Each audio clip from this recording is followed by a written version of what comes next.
As my final training block of the year is coming to a close with just 2 weeks to go, my thoughts are already drifting forward to that spring 2024 marathon, which will hopefully be London. Preparation is key, and the most important thing for me is to get the foundations laid now, nearly 7 months out from the goal race. So I managed to get myself a good for age time back in Newport Marathon in April this year, 2 hours 40 minutes, so hopefully when the applications open, which apparently according to the website should be the end of this month, I'll be putting my name in there, and fingers crossed for my second ever London Marathon, I'll be lining up there next year. And I walked away from Newport Marathon earlier this year feeling really happy, really content, and finally able to log a marathon time that I was happy with. But I walked away from there knowing there was more to give, more preparation was needed for the next marathon, and that's why already at around 7 months out from London, I'm already thinking about what I need to start doing now to be prepared as best as possible when marathon training starts, and of course for that goal race. So those are the things we're going to be talking about today, the 5 things that I feel are key for me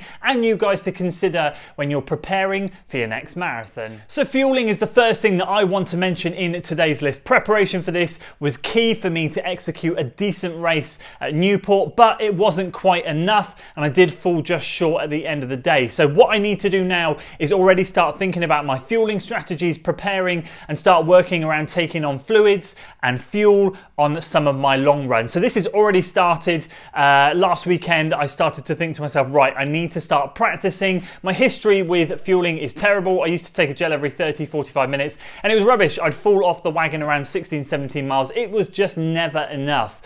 With Newport Marathon, I moved things up to every 20-25 minutes. I think I had my first gel after sort of 22-23 minutes. And thereafter, I stuck to the same. I had a gel between 20 to 25 minutes and it was really, really good. I managed to have 1 gel 10 minutes before the race and I had 5 gels whilst I was out on the course. But that last 6th one that I needed, I just couldn't get down. I just felt too sick and it just wouldn't happen for me. But rewind about 18 months, 2 years before that, and I couldn't even stomach 3 gels. Like I would get to the 3rd one and feel absolutely horrific. And I knew that that was my downfall. I was not getting enough carbs in during the run. Mixing in drinks and gels, I tested it all during my Newport training.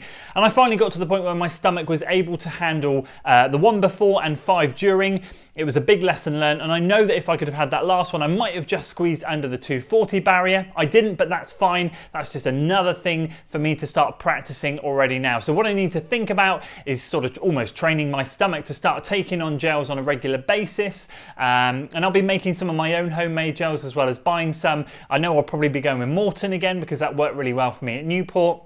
And I just need to get my stomach used to it. So if fueling was your downfall, it's definitely something to start considering working with sooner rather than later. So the second thing for me to start thinking about is starting to set myself some training paces. This is something that I want to really consider now, and I actually alluded to it a couple of weeks ago at the Albury 10 miler. It's already in my head and I already want to start getting used to that kind of a bit of manifestation that, you know, I'm going to run between this pace range during my upcoming marathon. Now, I'm very much a runner who runs by effort, and this is exactly the reason why I set myself a pace range, because I don't want to set myself a pace because sometimes that pace might feel great and other times it might feel terrible. And I've talked about it loads. If I stick to that pace and I feel terrible that day, it's just going to completely knock the confidence. I'm probably not going to be able to stick to it, and for whatever reason, it just won't happen.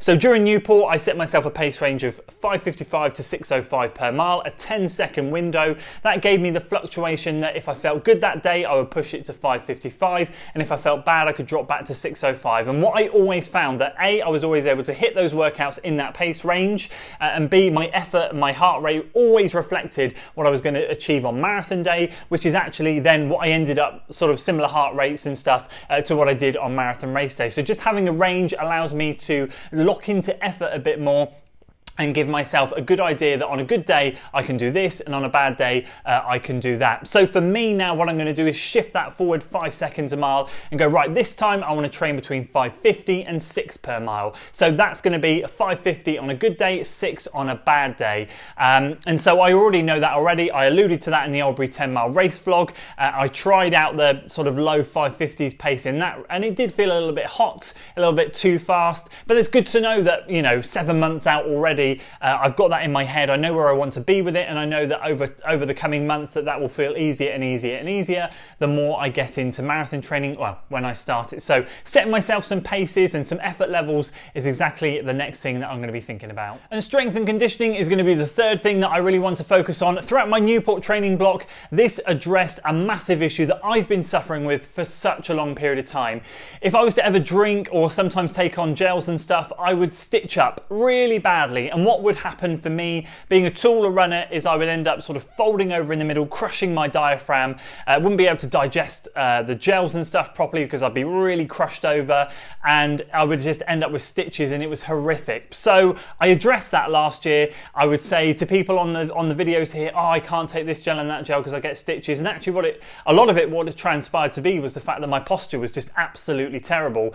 So by addressing that with a lot of core work, a lot of strength work, working on my upper back to hold me upright, working on my core to hold me strong, it completely alleviated that issue. And that's why I think another reason, as well as training the stomach, that I was able to sink so many gels, because I was well trained, keeping the heart rate controlled. I didn't red line at all. I was able to take on the nutrition whilst my body was still able to digest it, and my posture was still good. And my posture went in the last sort of 4 or 3 miles or so in the race. So I know there's still work to do to get it to stretch all the way to the end of the marathon, but hey, it was a blooming good start. So already in my head I'm thinking, right, what do I need to address to take it moving forward into my next block? And already I know, just keep doing the same stuff. Keep working on that core, keep working on that upper back, and keep working on that leg strength. For you guys, you might have a specific weakness. That was mine, my sort of core and upper back. You might have another weakness like a hip, glute, calves, whatever it might be. But now's the time to start thinking about it, start addressing it, so that you don't start overloading yourself when you go, right, I'm going to start marathon training in January.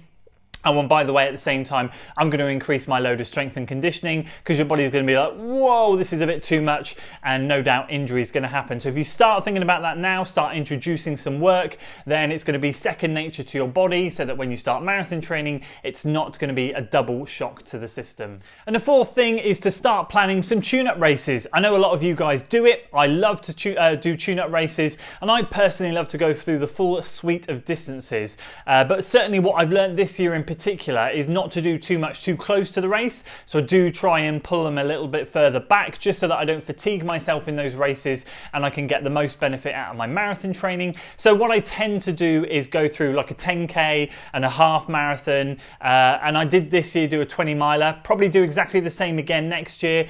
And I want to be doing sort of that 10k in sort of January, February time. I don't want to do a half marathon any further out than early March if I'm doing London. So I want sort of like 7 or 8 weeks from then until London. And I'll probably do a 20 miler, which is usually 4 or 5 weeks out. Now this year, when it came to the 20 miler, I discussed it with my coach, and we came up with a racing strategy so that I didn't go 20 miles all out. I didn't fatigue myself too much.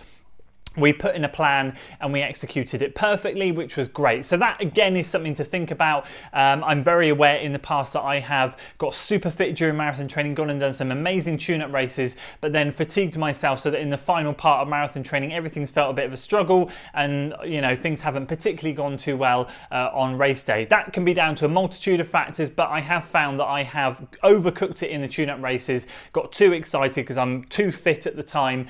And yeah, it's had a detrimental effect. So there's a good balance to find there, and I'll be sitting down and discussing it with my coach, giving him some options, getting his feedback, and that will come over the next couple of months. But I'm already starting to list some of the races in January, February and March that would tick some boxes, and I'll sit down and work out which ones I want to do. And finally, the fifth thing that I want to mention is start thinking about your training plan. This is probably the most key thing right now. So if you've already done a marathon, I'm speaking here to people that have already done a marathon and you're moving on to your second, third, fourth, fifth, especially to the more experienced marathon runners. Did your training work last time? You might need to sit down and talk to your coach about how it went, what you felt worked well, what didn't work well. Did you get injured a lot? Was it plain sailing? How did it work for you, and how can you address that moving forward? So if you followed a training plan last marathon and it went swimmingly, then brilliant, you're kind of in good hands, and you might either repeat that plan. Not that I recommend that, because it's always good to stimulate the body in different ways, but if there's a more advanced version of that plan, definitely do that. If you feel like you've stepped up to that level, or if there's a slight variation you can do, then absolutely go for it. If you're someone that really struggled during the last marathon training block, suffered with injuries, couldn't quite complete the runs. Might need to sit down, reflect and go, was that plan or working with that coach too hard? Do I need to sit down with them and say, look, we might need to dial it back this time, or did you find it too easy? Do you want a little bit of a push? There's so many things that a lot of us find during marathon training. I've had blocks where I've sailed through, I've had blocks where I've had injuries, I've had blocks that have felt really good and some that have felt really bad. So I kind of am starting to know now, moving into my 10th or 11th marathon, sort of what works well for me and what doesn't, and I'm sure a lot of you guys do as well. So now's the time to reflect, see where you want to start, see what plan you want to do, see what coach you want to use, and all of that good stuff. And speaking of coaching, if you are looking for a little bit of guidance, I do offer the coaching service. Link is in the description below. You can go and check that out. Have a read through and get in touch if you want to. But if you've had some good success in the past, then please do stick to what you know. Keep going, and I'm sure you'll have a great training block. So those are the 5 things that I'm already processing, already thinking about, and already preparing myself for my upcoming marathon. These are some things that I'm going to be putting in place already. As I said, I've already talked about the mindset of paces. I'm going to be starting to working on a lot of stuff, thinking about it, manifesting, doing all that good stuff, getting ready for when I kickstart the training, which will probably be December or January at some point, but I'll certainly be laying some foundations down leading up to that so that I'm in good shape going into it. Love to hear from you guys what your prep stage is for a marathon. Do you just wing it? Do you just head into a marathon training block and just go for it? Or do you like to sit down, prepare and go through things with a fine-tooth comb? Let me know in the comments below. I used to wing it, but as I've got older and starting to do more blocks, I do find it's more useful for me to sit down and prepare. That's it from me today, guys. I hope you enjoyed the video. If you did, please do consider giving it a like, share it with your friends, and of course, subscribe to the channel for weekly running content. I'll see you on the next one. Until then.